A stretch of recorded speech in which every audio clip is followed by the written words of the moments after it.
प्यारे बच्चों, आज मैं निबंध के बारे में बतलाने जा रहा हूँ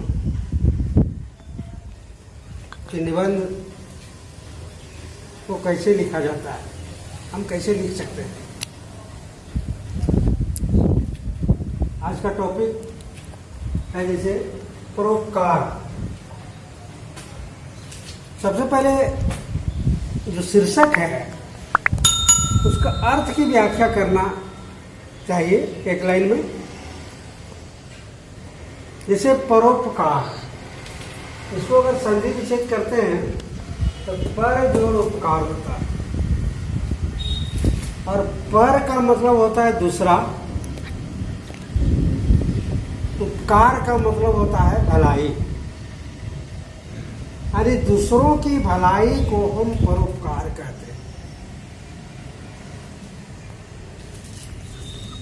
मनुष्य जीवन में मनुष्य एक सामाजिक प्राणी है और कबल से मनुष्य एक दूसरों की भलाई में लगा रहता है, एक दूसरों का सहयोग से अपना कार्य पूरा करता है।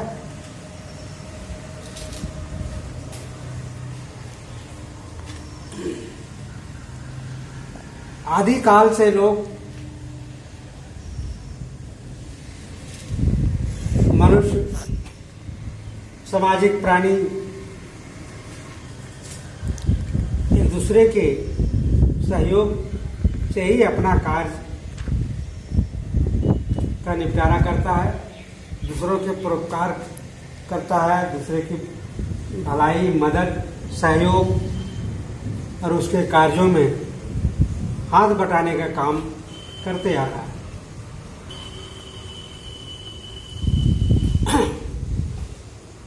गोस्वामी तुलसीदास जी ने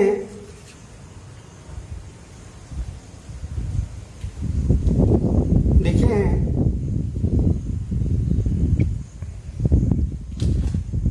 परहित सरिस धर्म नहीं भाई,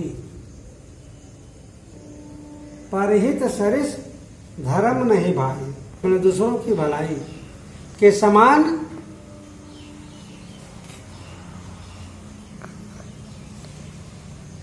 कोई भी मानव धर्म नहीं है। दूसरों की भलाई के सदृश मनुष्य का कोई धर्म नहीं है। पर पीड़ा सम नहीं अधिक, और दूसरे के दुख को बांटना, दूसरों की कष्टों को हरना, दूसरों के कष्टों में सहयोग होना के समान मनुष्य का कोई भी कर्तव्य नहीं है। सिर्फ कर्तव्य नहीं है, बड़ा पुण्य नहीं है।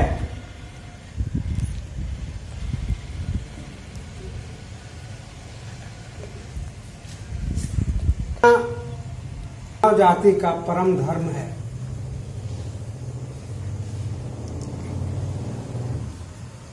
क्योंकि हम मानव जाति एक सामाजिक प्राणी हैं और समाज के बगैर जिंदा भी नहीं रह सकते, समाज से अलग भी नहीं रह सकते, और समाज में रहकर एक दूसरों का सहयोग करना, दूसरों के कार्यों में हाथ बटाना, दूसरों के कष्टों में मदद करना, दूसरों के पीड़ाओं में सहयोग करना, उसे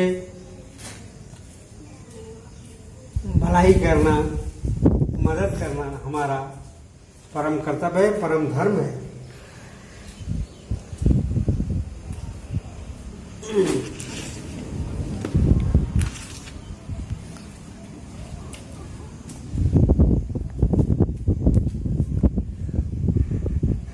हिंदी साहित्य, आधुनिक हिंदी साहित्य के बहुत मशहूर कवि मैथिली शरण गुप्त ने भी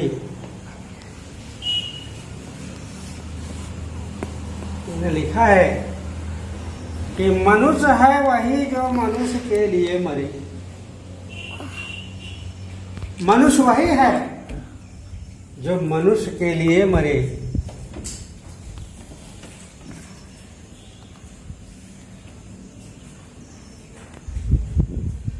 man is that die for man. मनुष्य है वही कि जो मनुष्य के लिए मरे, और वह पशु प्रवृत्ति है कि आप ही चले। आप देखते हैं कि पशु स्वतः अपने जमात में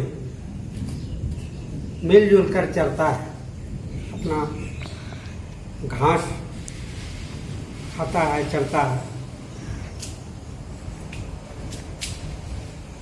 इन पंक्तियों से स्पष्ट होता है कि समाज में रहकर समाज की भलाई करना, समाज का उत्थान करना, समाज के बारे में सोचना, समाज के उपकार करना ही मनुष्य का परम कर्तव्य है।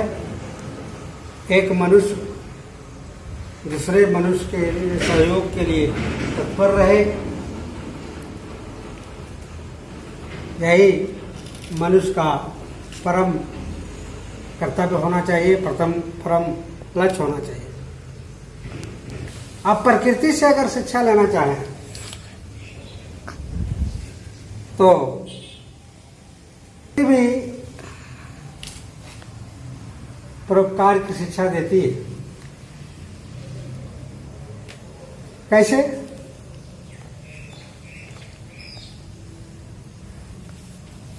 सूर्य हमें प्रकाश देता है, चांद हमें चांदनी रात देता है, पृथ्वी हमें अपने सुलाती है और अनेक प्रकार के भोजन के लिए अन्न प्रदान करती है, रहने के लिए आवास प्रदान करती है।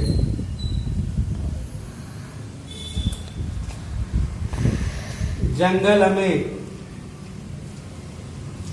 लकड़ियां प्रदान करता है, नदी हमें जल प्रदान करती है। इस तरह से देखा जाए तो प्रकृति भी हमारे परोपकार में निरंतर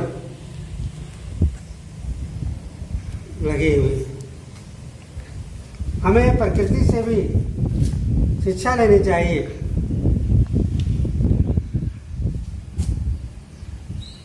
वर्षा ऋतु, मेघ का बरसना, मानव कल्याण का ही के लिए ही मेघ बरसता है। मेघ आने के बाद प्रकृति की शोभा और भी सौंदर्यपूर्ण हो जाता है, और मेघ भी सारे जीव जंतुओं के परोपकार में लगा रहता है। ये हम देखते हैं, क्योंकि सभी जीव जंतु ग्रीष्म ऋतु से तपित होकर वर्षा ऋतु में जब मेघ का जल प्राप्त करता है तो उसे एक नवजीवन मिलता है। तो मेघ भी हमारे परोपकार में लगा। मेघ होने से ही हम विभिन्न प्रकार के अनाज भी उपजा पाते हैं, और जो सो हमें भोजन प्राप्त होता है।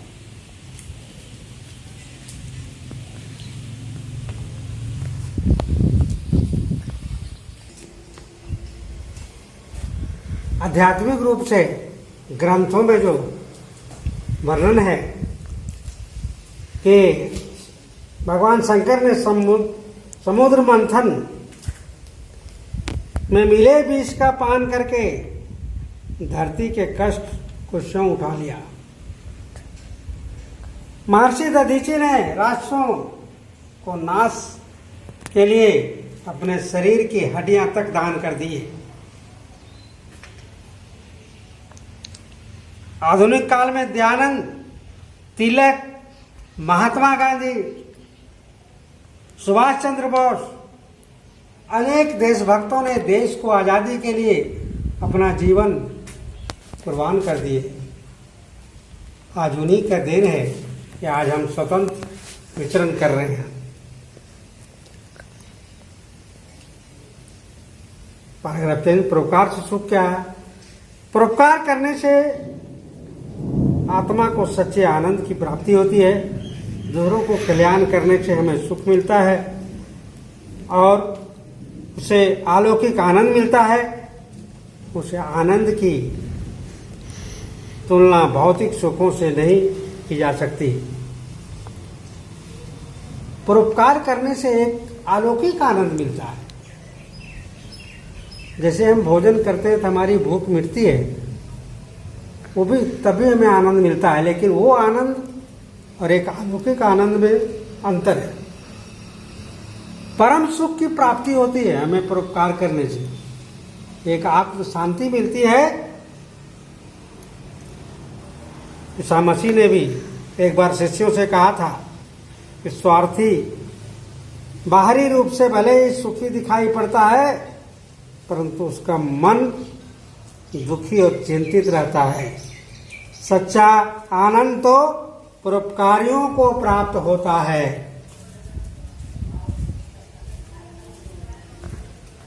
ईसा मसीह के युक्ति है, उनका कहना है कि स्वार्थी जो व्यक्ति होगा बाहरी रूप से भले दिखाई पड़ता है, परंतु आंतरिक मन से वह दुखी होता है, चिंतित रहता है। लेकिन जो सच्चा परोपकारी व्यक्ति होता है वो मन ही मन आनंदित रहता है, सुखी रहता है। परोपकार हमारा हृदय की शुद्ध भावना है। भलाई करना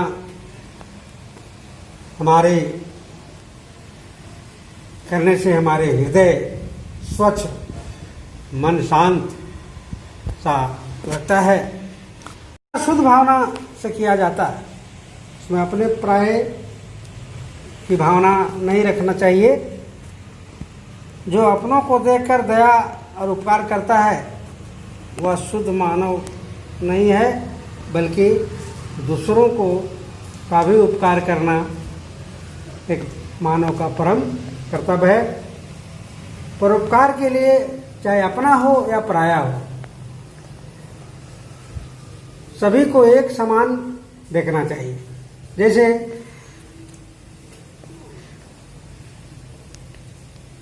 परोपकार के शिक्षा देना भी एक परोपकार है। किसी तरह का ऊंच नीच की भावना नहीं रखनी चाहिए, सभी को अपने एक समान देखना चाहिए, चाहे अपना कोई हो चाहे पराया हो, सबके लिए परोपकार करना समान रूप से होना चाहिए। इसमें जरा सा भी अंतर नहीं दिखाई देनी चाहिए।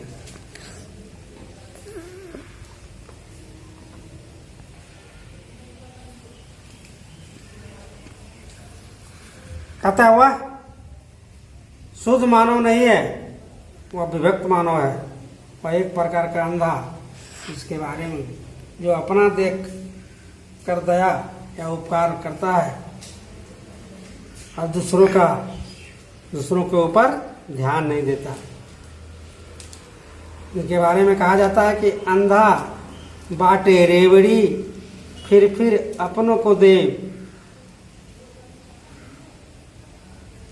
केवल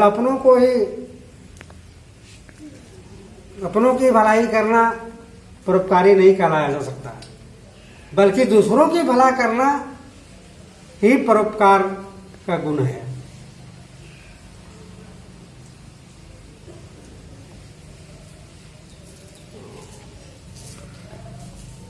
जैसे कविता में कहा गया है, आम्र ना कबहू फल चखे नदी न सिंचे नीर, परोपकार के कारणे साधु धरा शरीर। आप देखते होंगे कि आम का फल या कोई भी फल का पेड़ अपने लिए फल नहीं फलता, बल्कि दूसरों के लिए, दूसरे उसे खाते हैं। और नदी अपने लिए पानी संचित नहीं करती, बल्कि दूसरों की भलाई के लिए संचित करना है। सभी जीव इसमें जो नहाना धोना, जल का उपयोग विभिन्न तरीकों से करते हैं।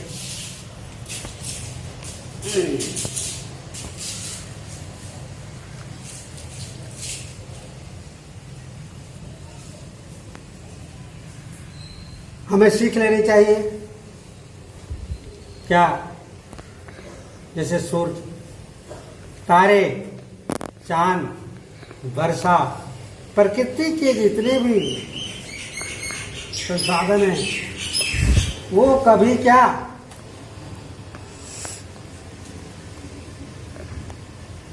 परोपकार करने में बंटवारा के रूप में करते हैं क्या? सूरज है, सूरज की रोशनी क्या किसी खास व्यक्ति के लिए होता है? नहीं। चाहे गरीब हो, अमीर हो, चाहे सभी प्राणियों के लिए सूरज की रोशनी समान रूप से है। जैसे वर्षा की बूंद भी सभी प्राणियों के लिए है, चांद की चांदनी रात भी सभी प्राणियों के लिए, पेड़ के फल सभी प्राणियों के लिए, नदी का जल सभी प्राणियों के लिए समान रूप से उपलब्ध है। प्रकृति जिस तरह से समान रूप से सभी प्राणियों के लिए उपकार करते हैं, ठीक एक परोपकारी व्यक्ति को उसी प्रकार से बनना चाहिए और समान रूप से परोपकार करना चाहिए। सिर्फ अपनों की ही भलाई नहीं करनी चाहिए, बल्कि दूसरों का भी भलाई करना चाहिए, परोपकार करना चाहिए। परोपकार करना ही मनुष्यता का पहचान है।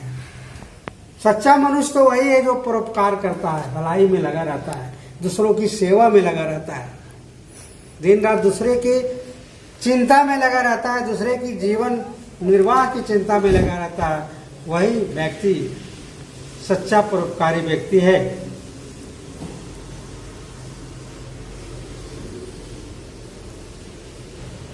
परोपकार मनुष्य जीवन को सार्थक बनाता है।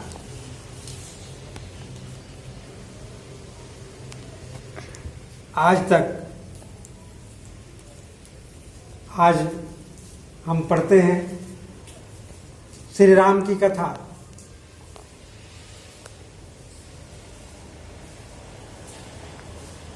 श्री राम ने जैसे अहल्या का उद्धार किए, कई राक्षसों का नाश करके, असुरों का नाश करके, देवताओं को संरक्षण में रखे। आज मर्यादित पुरुष कहे जाते हैं, परोपकारी पुरुष कहे जाते हैं। तो विभिन्न कथाओं से भी हम परोपकार के बारे में अध्ययन करते हैं।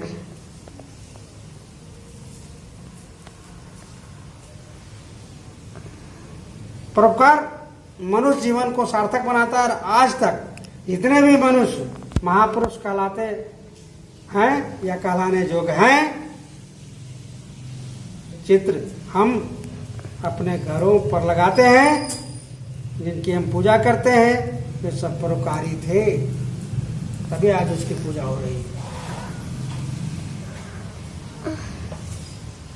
उनकी इस परोपकार की भावना ने उन्हें ऊंचा बनाया और महान बनाया। वास्तव में परोपकार मनुष्यता और महानता की पहचान है।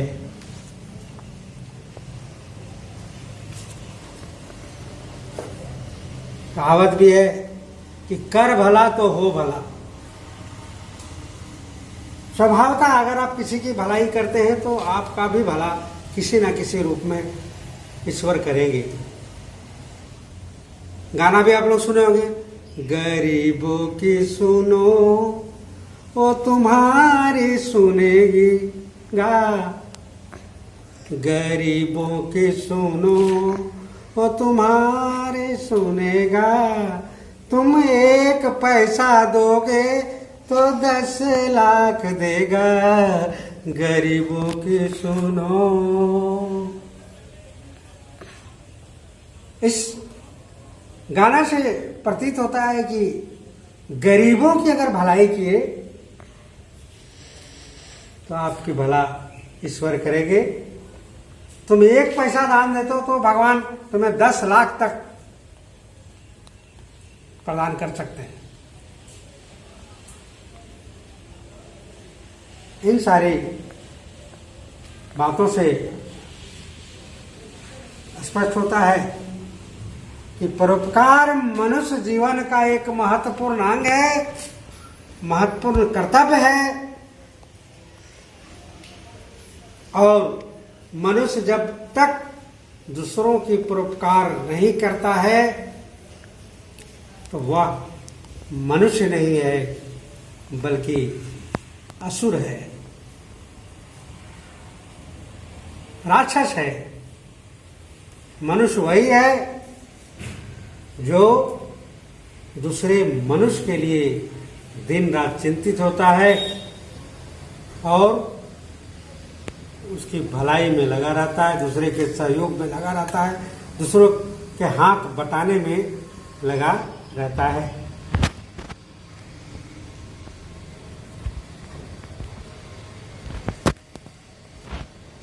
बस इस तरह से निबंध आप लिखें और अपनी लिखावट में शुद्धता लाएं। शब्दों की सजावट, वाक्य संरचना में सुंदरता, आकर्षक हो, लाक्षणिक शब्दों का प्रयोग हो और वाक्य की सजावट छोटे छोटे वाक्यों में अब अपनी अभिव्यक्त, अपनी बातों को अभिव्यक्त करें तो निश्चित रूप से अधिक से अधिक अंक प्राप्त होगा।